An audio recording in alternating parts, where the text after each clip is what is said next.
코로나 때문에 점점 교회 나오는 것도 무서워지기 시작하시죠? 네. 우리의 두려움을 하나님께서 귀담아 들으시고 우리에게 위로와 용기와 힘을 주시기를 간절히 바랍니다. 1738년 5월 24일 한 절망에 빠진 선교사가 있었습니다.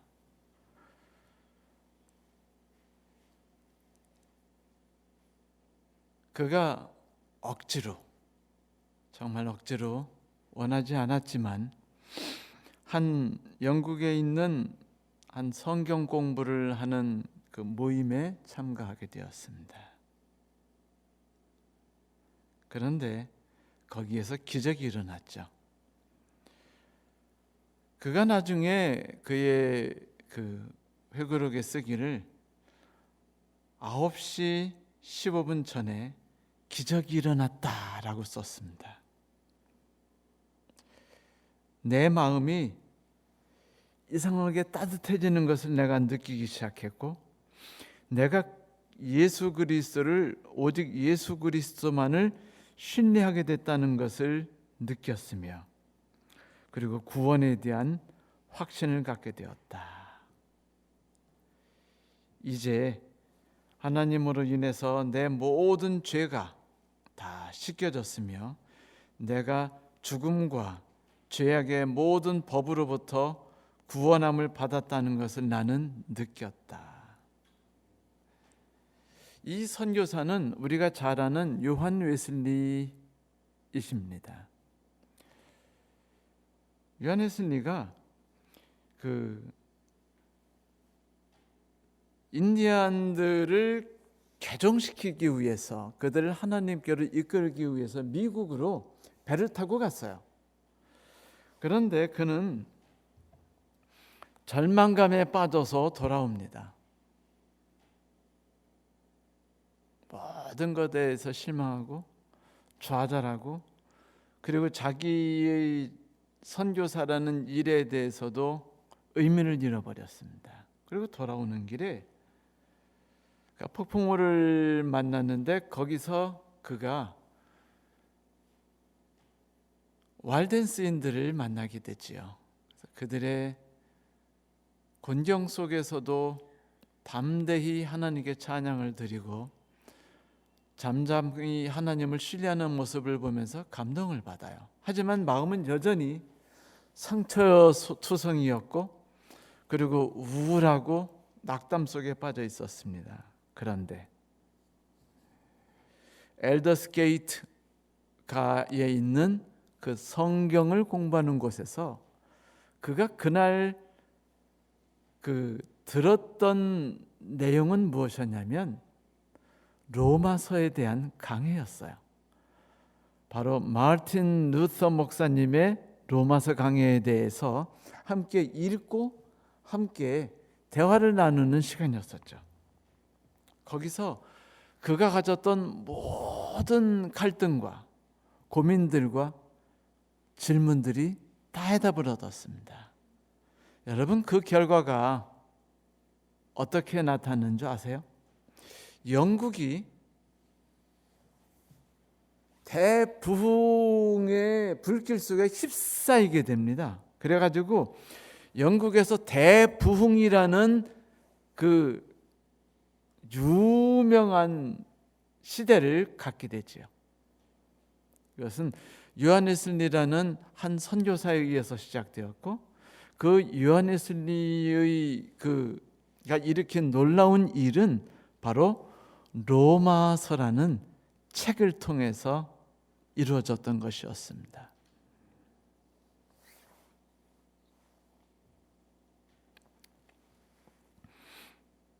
그래서 저는 오늘부터 몇 달이 될지 모르지만 6개월가량 될지 모르겠습니다만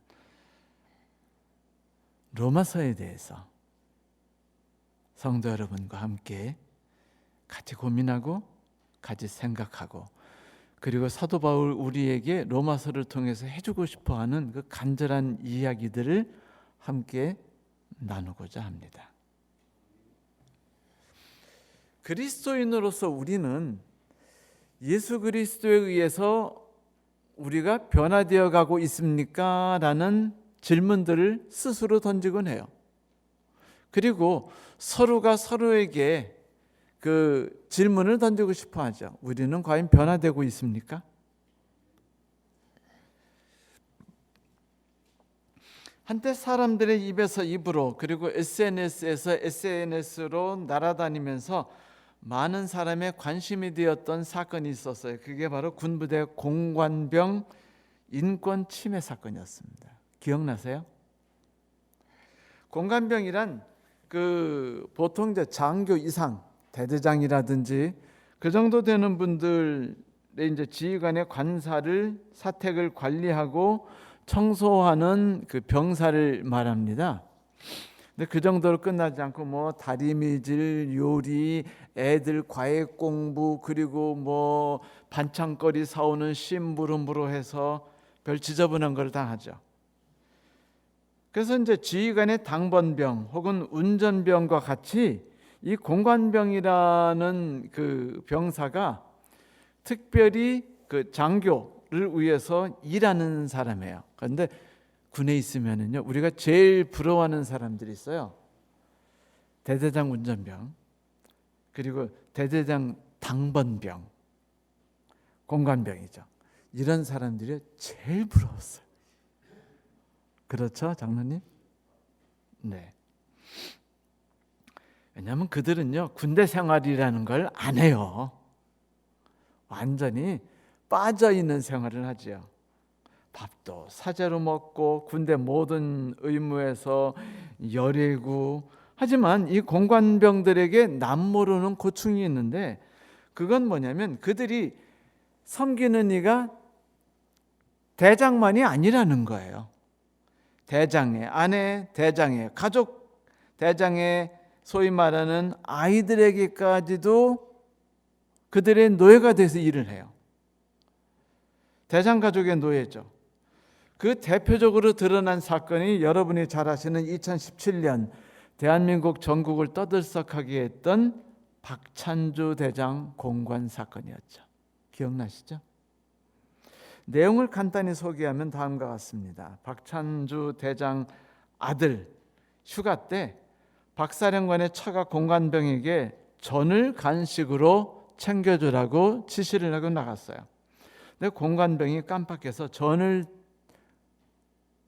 그 아들에게, 휴가 나와서 집에 있는 아들에게 그 따끈따끈하게 붙여서 주질 못했네요. 그랬더니 사모님께서 전을 공관병의 얼굴에다가 던져버리셨습니다. 공관병이 발코니 식물을 제대로 관리하지 않았기 때문에 이 박찬주 사령관의 처가 발코니 문을 잠가버리고는 그 추운 날 문 밖에서 1시간 동안 서 있게 만들었죠. 그런데 박찬주 사령관 부부는요, 신실한 교인이었어요. 그래서 일요일이 되면 공관병, 조리병 등을 그 무조건 교회로 데려가서 예배에 참석시켰죠.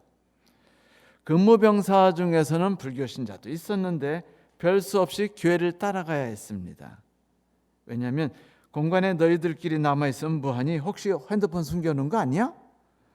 몰래 인터넷 하려고 그러지? 그러면서 교회에 억지로 끌고 나갔어요.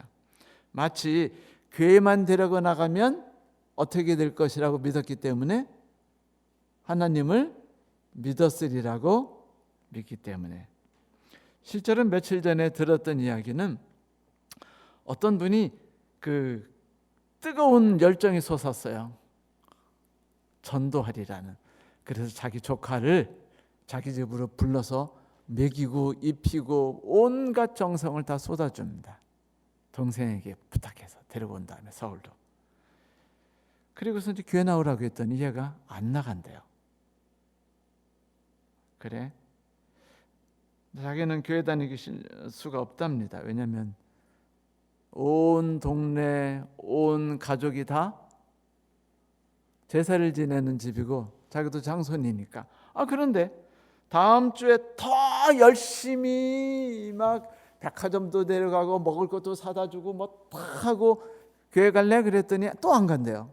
그러니까 이 아주머니께서 성질이 나셔가지고 너 그따구로 하려면 집에 가라고 소리 지르니까 애가 그럼 갈게! 그러고 소리 지르고는 나가보니까 애가 당장 답답한 거예요. 집에서 나올 때는 그래도 동네 사람이 축하를 받고 왔거든요. 왜냐하면 서울로 유학 왔으니까. 동네 경사였어요. 그런데 그렇게 막 현수막까지 붙이는 기분으로 올라왔는데 다시 되돌아가면 어떨까요? 그래서 애가 쪼그라들어 가지고 결국은 이모가 시키는 대로 강제로 교회를 나갑니다. 그리고 뭐 얘기는 이거예요. 결국은 그래서 교인 됐다라는 이야기죠. 그러니까 박찬주 사령관의 처도 목사님으로부터 많은 교우님으로부터 이렇게라도 해서 교회로 끌고 오는 게 좋다라고 들었기 때문에 자기도 한 거예요. 이분이 권사하시고 이 사령관은 장로였습니다.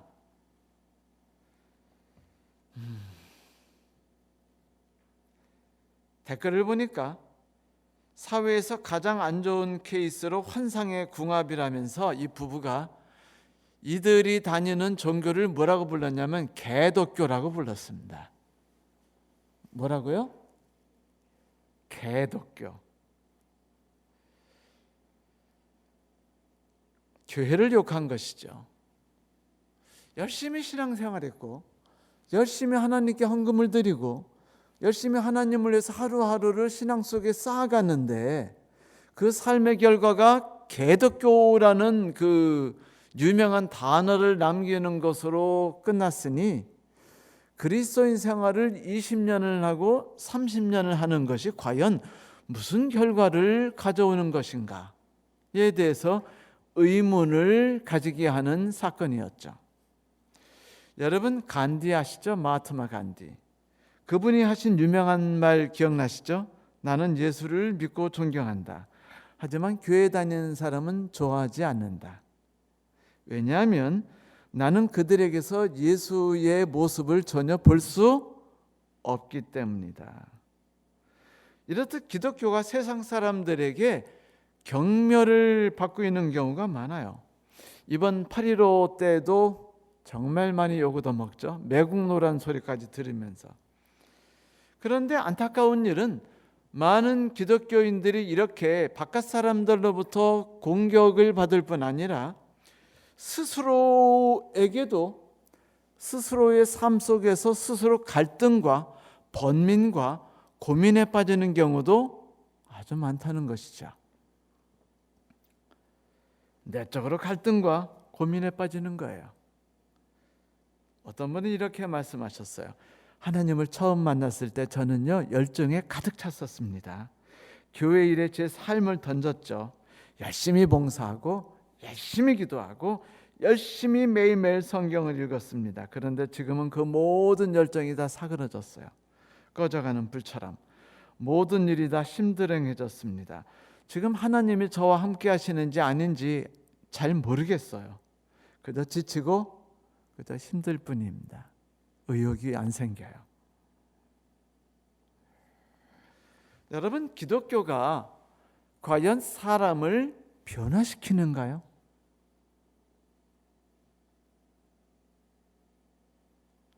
여기에 대해서 우리가 답하기 전에 우리가 또 하나 생각해 봐야 할 점이 있습니다. 수많은 소설과 수많은 동화의 특징은 뭐냐면요, 고통스럽지만 열심히 뛰었고 바르게 살아가지고 드디어 왕자님하고 결혼했고 그리고 그 뒤로 행복하게 살았다로 모든 소설들이 끝난다는 것이죠. 그래서 그들은 행복하게 살았답니다. 결혼 이야기는, 결혼 생활에 대한 이야기는 써요, 안 써요? 안 써요. 그저 왕자님 만나서 행복한 거고요, 임금님 만나서 왕비가 된 것뿐이에요. 그리고 행복했대요.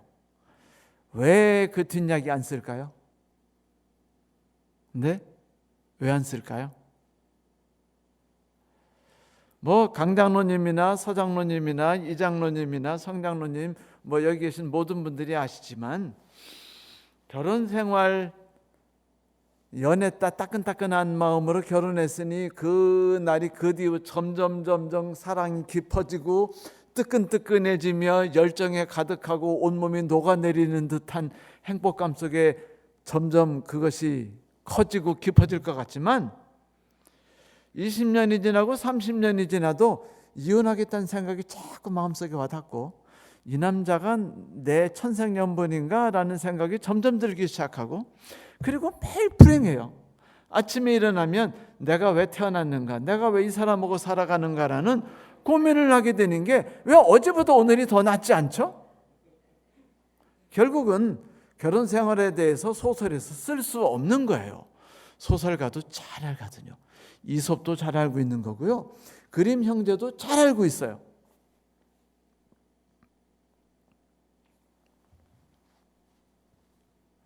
수많은 기독교인에 대한 이야기를 들어봐도 똑같은 얘기입니다. 네. GPS가 연결됐대요. 자, 성도 여러분, 그 고통을 겪다가 드디어 예수를 만났대요. 그래가지고 행복하게 됐답니다. 그거는 끝이에요. 많은 사람들이 뭐 감동을 받고 울고 그리고 뭐 기독교 방송에 나와가지고 뭐 나는 이렇게 그리스도인이 되었습니다라고 말하지만 그 사람들이 10년 살고 20년 그리스도인들의 생활을 한 다음에 수많은 사람들이 그들을 보고 아무도 존경하지 않아요. 그래서 수많은 사람들이 갈등에 빠집니다.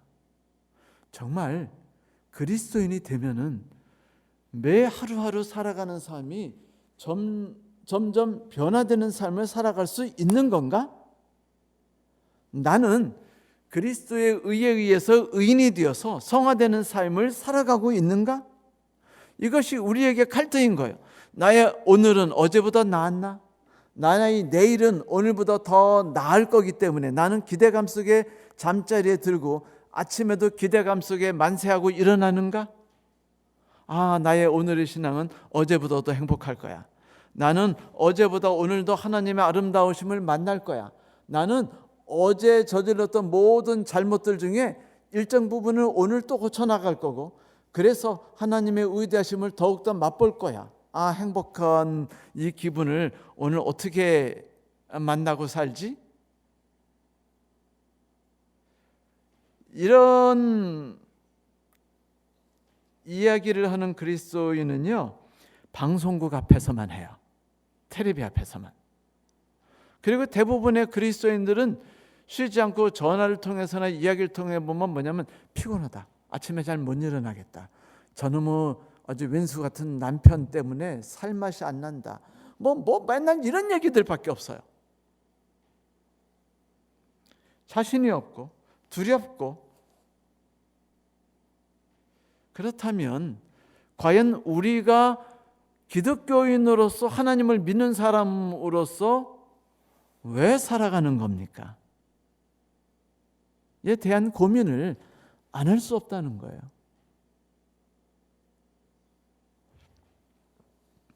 그런데 이런 질문에 대해서 그 데오도로 F라는 목사님은 다음과 같이 말했어요. 걱정하지 마십시오. 그리고서 그분이 저술했던 로마서 강의 이 책 제목을 뭐라고 썼냐면요, 어떻게 하나님께서는 악한 사람을 선하게 만드시는가라고 책을 제목을 썼어요. How God makes bad men good 이라는 제목이었죠.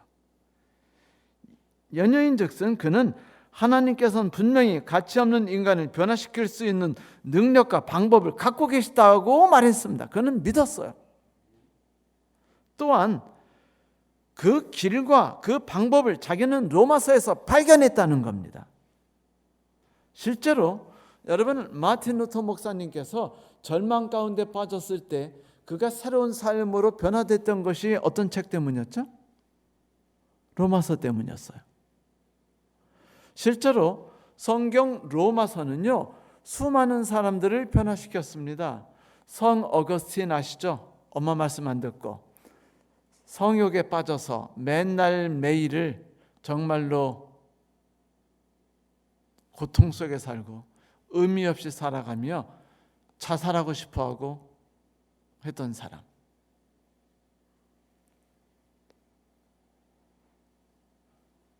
그가 어느 날 너무 고통스러워서 견딜 수 없었습니다.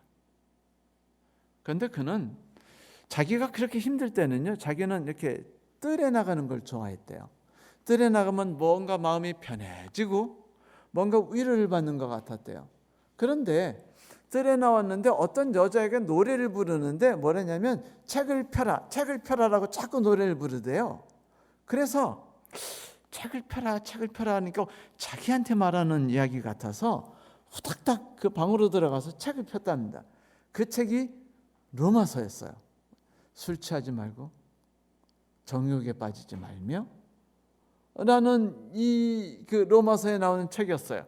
그 로마서를 읽고 이 성 어거스틴이요, 눈물이 터져 나왔고, 그리고 그 삶이 바뀌고서 정말로 그 뒤에 그 성 어거스틴의 삶은 모두가 존경하고 모두가 인정하며 그리스도인이란 저런 사람일 수 있구나라는 사람으로 바뀌게 됐죠. 그런데 어떻게 하면 어떤 사람들은 그리스도인으로서 여전히 자기의 신앙에 대한 확신이 없는 사람, 그리고 주변 사람들도 그 사람에 대해 확신이 없어 보이는 사람이 되는 반면에, 어떤 사람들은 확신에 가득 차고 실제로 다른 사람이 볼 때도 정말 그리스도인이라는 것이 저런 삶을 살아가는 것이구나, 나는 그리스도인이 되고 싶어라는 생각을 갖도록 만들 수 있을까?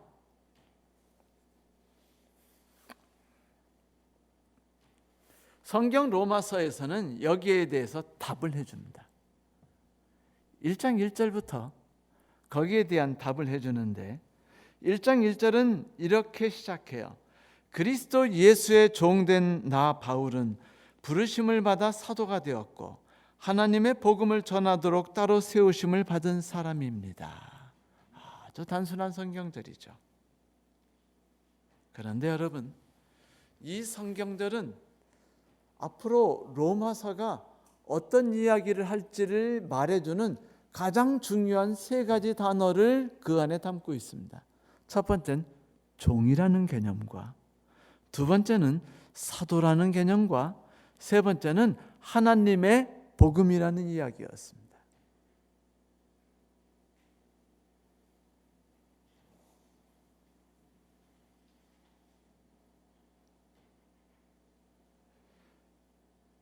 로마서는 편지서이죠. 근데 여러분, 편지 쓸 때 어떻게 쓰세요? 편지 서두에 뭐라고 쓰죠, 보통? 네? 인사말을 쓰죠. 근데 인사말을 쓰실 때 여러분 이름을 먼저 쓰시나요? 아니면 사랑하는 누구야라고 먼저 쓰시나요? 그렇죠. 그럼 서양 사람들은 어떻게 편지를 쓸까요?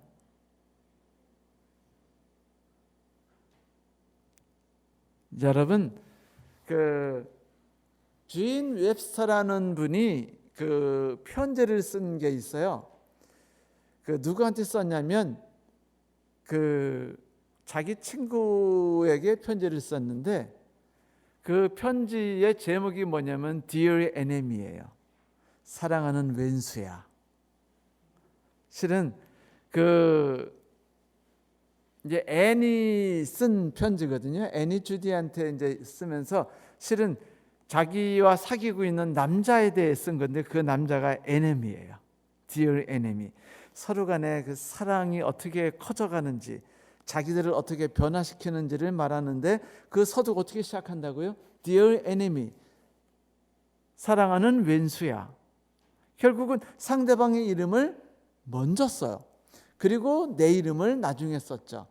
그런데 여러분, 로마서 1장 1절이 어떻게 시작되죠?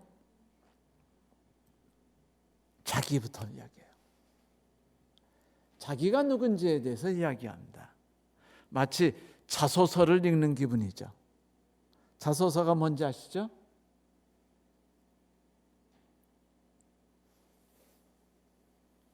해솜아, 자소서가 뭔지 알아?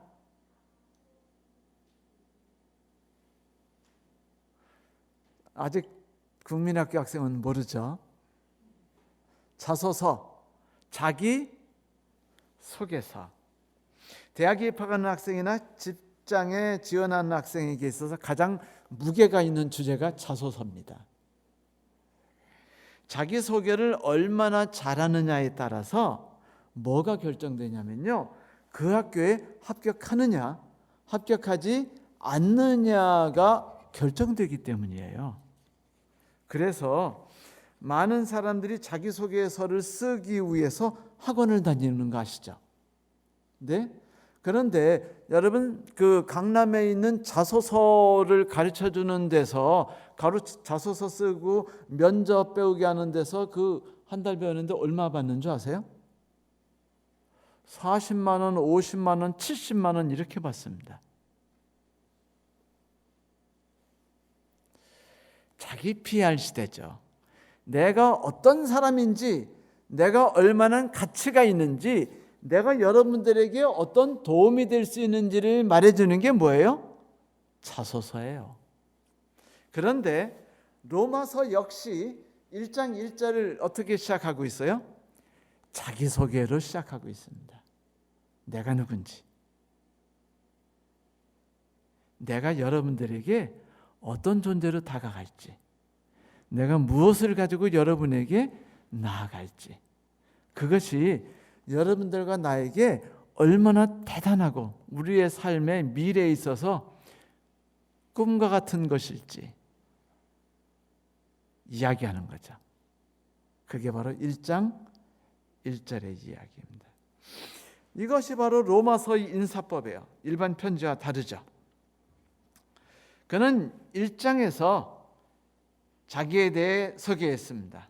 복음에 대해 확실하고 분명한 설명을 해주기 위한 뚜렷한 목적 때문에 자기에 대해 소개해요.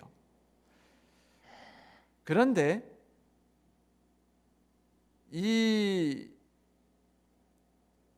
편지 방식은 사실은 고대의 사람들이 쓰던 편지 방식이었어요. 그때 사람들은요, 내가 누군지, 내가 너에게 어떤 사람으로서 다가갈지에 대해서 먼저 쓰고 그 다음에 상대방의 이름을 씁니다. 그래서 사도 바울도 이제 그렇게 로마서를 썼죠. 그리스도 예수의 종인 나 바울은 부르심을 받아 사도가 되었고 하나님의 복음을 전하도록 따로 세우심을 받은 사람입니다. 바울은 제일 먼저 자기를 누구라고 소개합니까? 종이라고 소개해요. 자기의 삶의 방식은 종이라는 것이에요. 그런데 자기가 부르심을 받은 자기가 하는 일은 사도라는 겁니다. 그리고 자기가 평생 자기의 삶을 던져서 해나갈 가장 자기가 붙들고 있는 가장 중요한 것은 하나님의 복음이다라고 그는 이야기했죠. 구약 성경에서 종이라 하면은 우리는 그 자신을 하나님의 종이라고 한 사람들을 몇 명 찾아볼 수 있어요. 많이 나오죠. 여러분 기억나세요? 하나님의 종, 그 다음 이름 모세, 맞아요. 하나님의 종 모세, 또 하나님의 종 아브라함. 이렇게 하나님의 명령을 따라서 일했던 위대한 사람들을 일컬을 때 대개 사람들이 하나님의 종이라고 말했습니다. 그는 자기에 대해서 말할 때 누구와 연결시켰어요? 하나님과 연결시켜요. 자기 존재의 가치는 누구에 의해서 만들어지는 거예요? 하나님에 의해서. 내가 갖고 있는 돈에 의해서 만들어지지 않고 내가 가진 능력에 의해서 결정되지 않아요. 내가 가진 목적과 꿈에 의해서 결정되지 않습니다. 뭐에 의해서 결정돼요? 내가 바라보고 있는 하나님에 의해서입니다.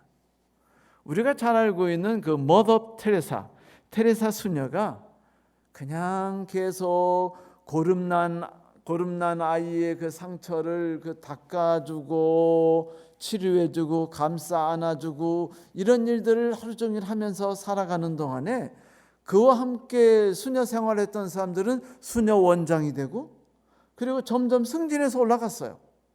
그러자 한 사람이 그 테레사 수녀에게 이렇게 물었습니다. 수녀님, 다른 사람들은 다 높은 데로 올라가고 성공의 삶을 딛고 나아가고 있는데 수녀님께서는 그 예전이나 지금이나 변함없이 아픈 사람, 가난한 사람, 못 먹는 사람, 병자, 다친 사람 이런 사람을 위해서만 살아가시는데 성질나지 않으십니까?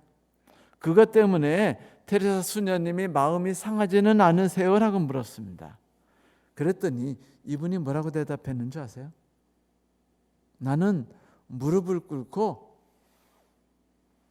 아픈 사람만 쳐다보다 보니까 위에 뭐가 있는지 고개를 들어서 쳐다볼 정신도 없고 쳐다볼 시간이 없어서 그들의 삶에 대해서 알 수가 없습니다라고 대답했습니다. 다시 말하면 내가 바라보는 이 삶이 나로 하여금 저쪽 삶에 대해서 생각나지 않게 만들었다는 것이죠. 그것은 뭐냐면 사람이 자기의 삶을 어떤 방식으로 정하느냐가 그 사람의 삶을 많은 부분에서 결정한다는 것입니다. 그런데 바울은 자기의 이름을 뭐라고 불렀냐면 하나님의 종이라고 불렀어요. 모세처럼 아브라함처럼 이것은요 하나님의 종이라는 신분을 이용해서 지위 상승하기 위해서가 아니었어요. 모세가 지위 상승해서 이스라엘 최고 지도자가 돼서 아주 힘있게 놀았으니까 아브라함도 그랬으니까 아니에요. 여러분 이때 하나님의 종이라고 부를 때 종이라는 말은요 정확히 말하면 종이 아니라 노예였습니다. 뭐라고요? 노예. 노예란 로마 시대에 있어서 가장 비천한 신분이었죠. 노예는 자기 자신에 대한 어떤 권리가 없었습니다. 그는 뭐니까요? 소유물이니까. 쉽게 생각하면은 여러분 요즘에 그 아웃랜더라는 그 영화 드라마 있죠? 안 보시죠? 다 신실하시니까. 그 아웃랜더라는 드라마에 보면은 재미난 얘기가 나오는데 한 그 미래에서 온 여인이 거기 과거에 살던 그 남자하고 살면서 영국에서 미국으로 옮겨오게 돼요. 그래서 미국에서 자기의 그 이모님 집에 가서 재산을 상속받게 되는데 받게 될 때 그가 첫 번째로 결정하는 게 뭐냐면 저는 이 집에 있는 모든 노예를 해방시키겠다고 말합니다. 그리고 그날 그가 일으킨 게 뭐냐면 자기를 찔렀던 그 백인, 자유인, 때렸던 주인을 그 찔렀던 사람이 그 사람이 패고 목매단 다음에 뭐를 했냐면 갈고리 있죠. 갈고리로 배를 찔러가지고 걸어가지고 나무에다 걸어버렸어요. 어떻게 죽는 건지 알겠죠? 그랬더니 그 소식을 듣고 이 백인 부부가 쫓아가서 그 소년, 흑인 소년을 노예를 데리고 와서 치료를 해줘요. 여러분, 별거 아닌 사건이죠? 따뜻하게 보이죠? 난리가 났습니다. 온 동네 사람들이 와가지고 이 가족에 대해서 완전히 파멸시키려고 그래요. 그들의 생각은 이거였습니다. 첫째, 노예는 인간이 아니고 소유물이다. 재산을 주인이 어떻게 하는 것에 대해서는 그건 주인의 권한인데 왜 당신은 소유물을 인간으로 바꿔버리느냐? 그것은 옳지 않은 행동이며 그것은 사회의 질서를 파괴하는 것이다라고 말을 해요. 결국은 이 사람들이요, 모든 재산 포기하고 떠납니다. 상속을 포기해요. 왜냐하면 상속받으면 노예를 받아야 되고 노예를 해방시켜야 하는데 노예는 해방시킬 수 없도록 돼버렸어요. 그 사회에서. 왜냐고요? 노예는 인간이 아니라 재산이기 때문입니다. 그들에겐 어떤 권리도 주장받을 수 없어요. 그런데 노예를 치료한 것이 죄였어요. 그거는 있을 수 없는 죄였으며 그것은 모든 백인들을 경멸하고 모멸하는 행동이 되어버렸습니다. 다시 말하면 장난감을 부러뜨린 아이에게 싹수가 노랗다고 장난감을 고쳐놓은 다음에 장난감을 부러뜨린 아이를 때려 죽인 거예요. 이렇게 인정받은 겁니다. 그래가지고 이들이요, 절망감 속에 거기를 떠나게 되죠. 이게 노예입니다. 이게 노예예요. 노예라는 신분이 어떤 하나님의 거룩하신 신태근 목사님께서 우리를 위해서 일주일 동안 말씀을 전해주러 오셨습니다. 있다고 말이 아니에요. 이거는 완전히 종에 대한 개념을 잘못 알고 있는 겁니다. 바울이 자기를 나는 하나님의 종입니다라고 말했던 것은 나는 인간이 아닙니다. 나는 도구입니다. 나는 짐승처럼 취급받아야 되죠. 나는 나를 위한 어떤 권리를 주장하지 않습니다. 나는 나의 삶에 대해 내가 주인이라는 생각을 하지 않습니다. 나는 나의 꿈이 없습니다. 나는 나의 인생에 계획이 없습니다. 나의 삶은 언제나 누구에 의해서 결정됩니까? 나의 주인에 의해 결정됩니다. 하나님이 나의 삶의 주인이시니 그분이 나의 삶의 주인이고 나의 삶을 주관하며 나의 삶에 대한 계획을 갖고 있고 그분이 어떻게 나를 이끄시든지 나는 그분에 대해서 나의 어떤 행사를 하지 못합니다. 권리 행사를 하지 못합니다라고 말했던 것이 바로 나는 종입니다라는 뜻이었어요. 나는 하나님의 종입니다. 나는 나의 뜻대로 아무것도 못합니다. 그것을 가장 잘 드러내는 것이 예수님이었죠. 예수님은 이 땅에 종으로 내려오셨다고 말했죠. 그래서 그분이 자기의 죽음에 가까이 왔을 때 너무 두렵고 너무 힘들어요. 그래서 하나님께 뭐라고 말하죠? 하나님, 할 수 있으면 저를 좀 이 십자가에 달려 죽는 길이 아니라 다른 길을 택할 수 있도록 좀 해주세요. 많은 사람들이 자기 인생을 계획할 수 있는 게 죄입니까? 그러나 예수님은요, 여기에 뭐라고 한마디 추가해서 기도하죠? 그러나 내 뜻대로 마옵시고 당신 뜻대로 하시옵소서. 맞아요.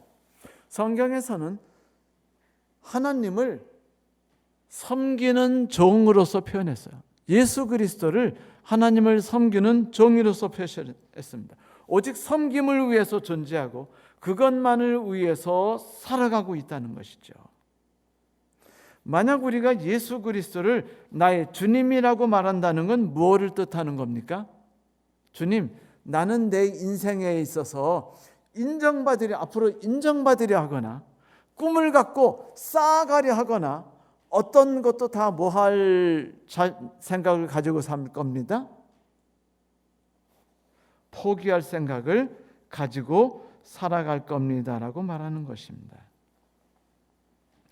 나는 지금 너무 힘겹게 살아가고 있어요. 나는 너무 억울합니다. 나는 인간 같은 대접을 받고 있지 않아요.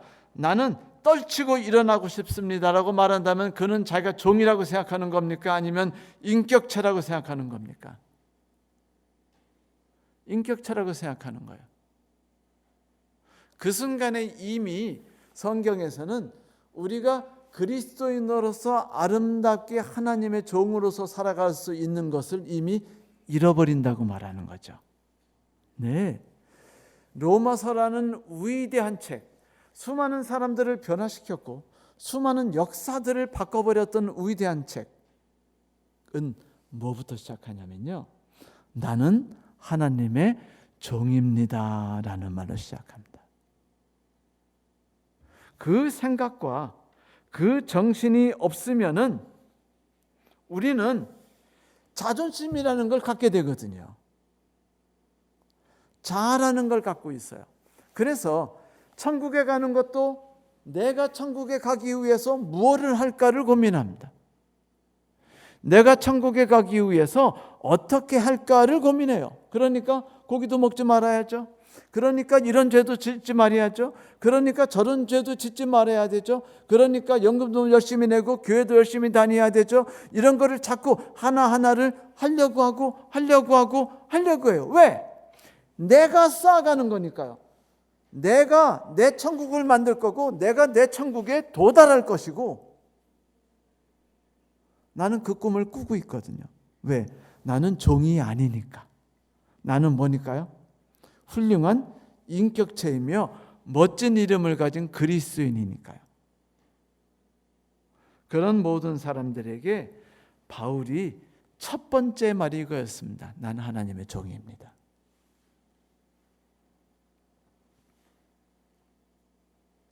하나님은 나를 위해서 그분의 계획을 갖고 계시죠. 그분의 플랜을 짜고 계셔요. 오늘 아침도 그분은 나를 위한 여러 가지 계획을 세우셨고 그대로 이끌어 나가셨어요. 그것은 나를 상승시키기 위함이며 그분의 계획 속에서 나를 성장시키기 위함이죠. 그런데 만약 내가 내 자아를 갖고 있고 나는 자유인이라고 생각하며 나의 꿈과 나의 모든 것은 내가 세우고 갈 거야 라고 생각하며 나는 존중받아야 되는 존재라고 생각하고 있으면 내 인생길은 내가 계획할 거야. 그 누구도 나의 삶의 주인이 될 수 없어. 오직 내가 나의 삶의 주인이야 라고 생각하는 순간 나는 누구하고 충돌합니까? 난 누구하고 충돌하죠? 내 삶의 주인이 되려 하시는 하나님과 충돌을 해요. 부딪힙니다. 그분과 협업할 수가 없어요. 그분이 나를 위해서 모든 준비해 놓으신 모든 거는요 다 무너져 버립니다. 그분은 나를 위해서 계획하시는 일을 한 개도 이룰 수 없게 되어버리죠. 결국은 나는 내 힘으로 선을 쌓아가고 내 힘으로 그리스도인의 삶을 살아가기 위해 투쟁하고 내 힘으로 한 걸음 한 걸음 위를 향하여 걸어가려고 애를 쓰기 시작합니다. 주인은 누구니까? 나니까요. 내가 하나님의 종이 아니라 내가 그리스도인으로서 하늘까지 나아갈 꿈과 희망을 가지고 살아가는 사람이니까요. 나는 자유인이니까요. 내 인생은 내가 계획할 거니까요. 그러나 우리가 처음에 얘기했듯이 종으로서의 생각을 갖고 있지 않은 채 내가 인정받으려 하며 내가 자유인으로서 대접을 받으려 할 때는 큰 문제점들이 우리에게 많이 드러나는 걸 우리는 알 수 있어요. 우리가 부딪히는 것을. 여러분 모세 기억나시죠? 모세가 하나님의 종으로서 하나님이 지팡이를 갖고서 바위를 때리려면 때리고 하나님이 기도를 해가지고 만나를 내리도록 하라고 그러고 말하라고 그러면 시키는 대로 말만 했어요. 이거 다 뭐예요? 자기 권리 있어요 없어요? 없어요. 시키는 대로 뭐만 하면 돼요? 일만 하면 되는 종이었어요. 자기 주관 없었습니다. 그런데 어느 날 사람들이 찾아와서 뭐라고 그래요? 모세한테 물도 안 내놓고 너 이따구로 일을 하려면은 때려치라고 말합니다. 너 뭐 때문에 우리를 이집트로부터 데리고 왔어라고 말해요. 화가 나요. 내가 얘네들을 위해서 일한 게 얼만데 내가 왜 이스라엘 백성한테 이런 대접과 이런 취급을 받아야 되지? 그리고 하나님은 왜 이런 대접과 취급을 받아야 되지? 아니 모세가 왜 하나님 걱정을 해요?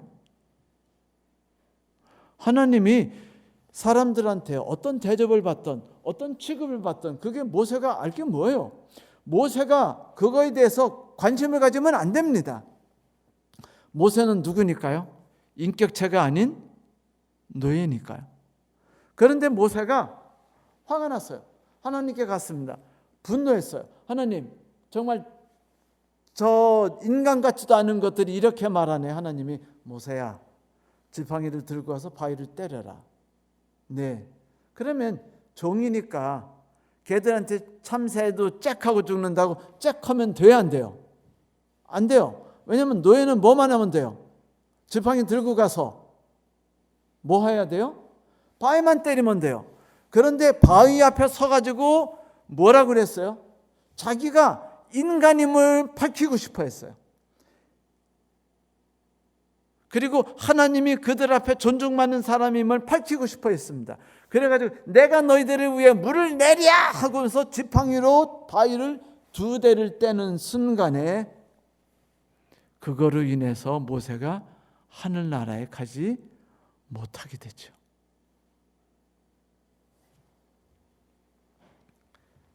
그는 이미 종이 되지 않았던 겁니다.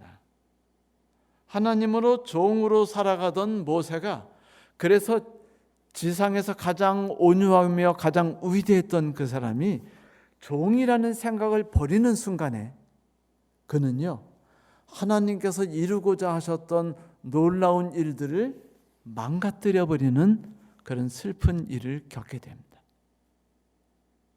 그것이 나의 오늘 삶에서 한번 일어나고 또 일어나고 거듭해서 일어난다면 나의 삶은 어떻게 변할까요? 네, 아까 말했던 박찬주 사령관처럼 되겠죠.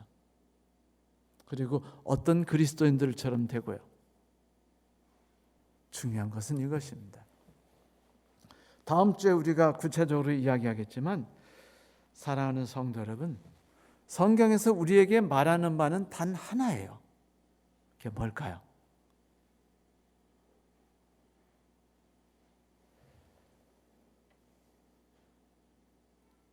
너의 관심이